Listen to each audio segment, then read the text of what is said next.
All right, it's another one of these Homeric Rhapsody things.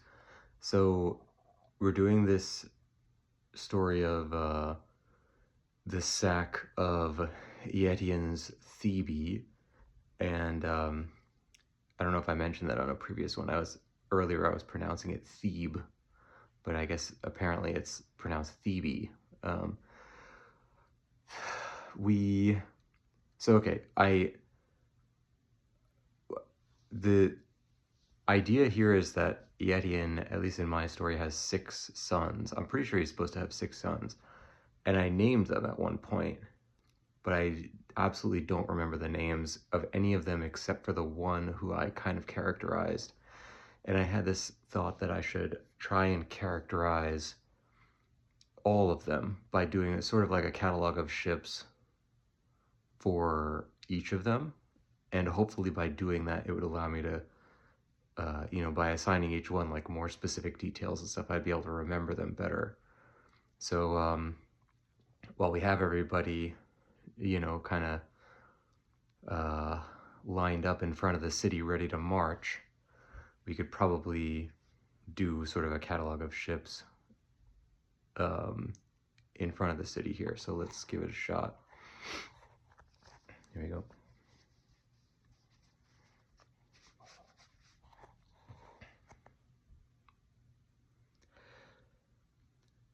Ranged all in front of that bright city's walls were the many thousands who were gathered to protect the city of Thebe. Eëtion's army was there.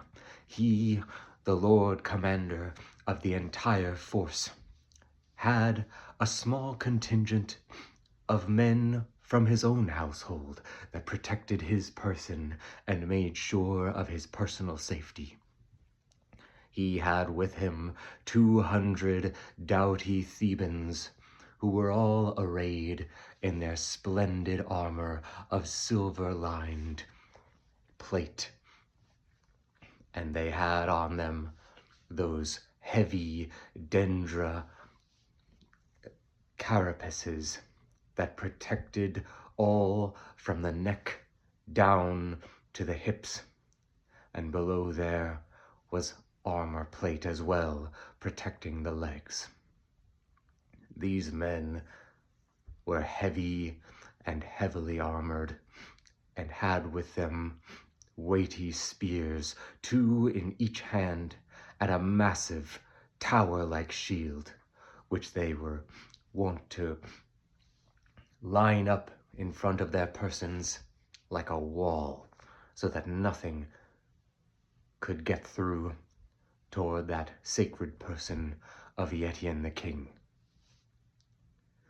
To his side was Eëtion's queen, that great Tecmessa of the Amazons, who brought with her a small contingent of those Amazon forces that she had come from her native land with on her wedding day.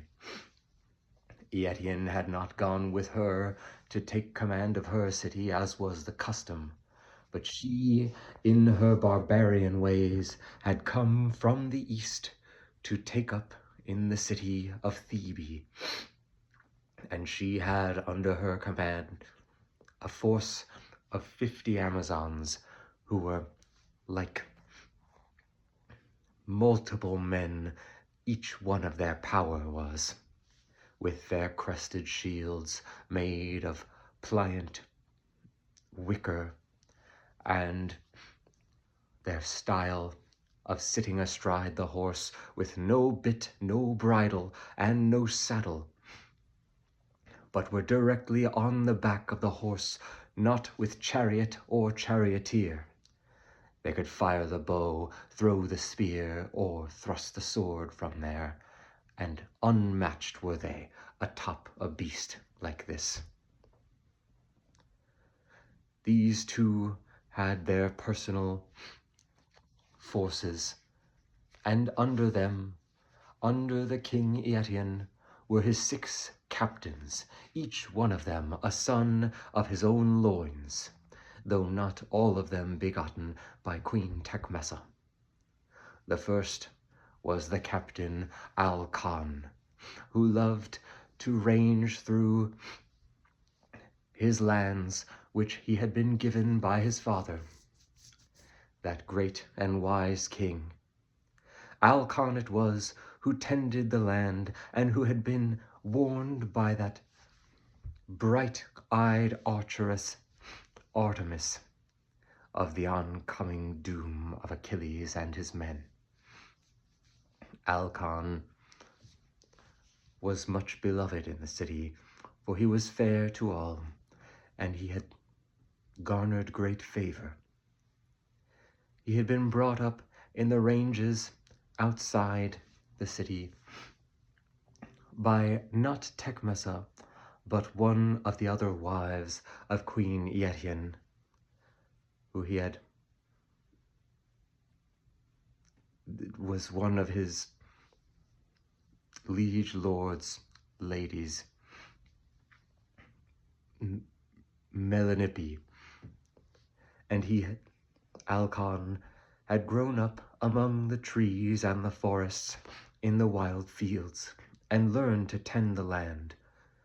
And great was he at milking the cows, and of having an ox cart pull and till, and create wide rows for the plants to be planted throughout the land. And thus had he kept up that tradition once he became a prince of the city, for he knew not his birthright upon his childhood. Thus were the three of the contingents that protected that sacred city of Thebe. And they were together with others that had been brought forth by the other sons of Eëtion. All right, not so great. We did get a little bit more characterization for Alcon, the son of Eëtion that I had already previously created. Though it's like pulling teeth, and it's very clunky.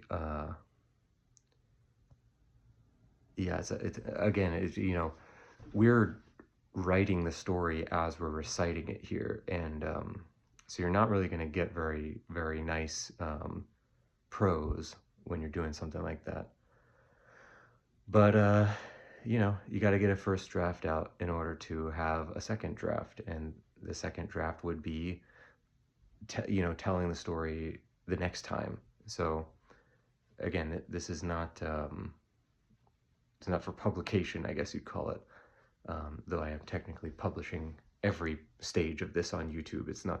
It wouldn't be what is obviously would be the final version of this story.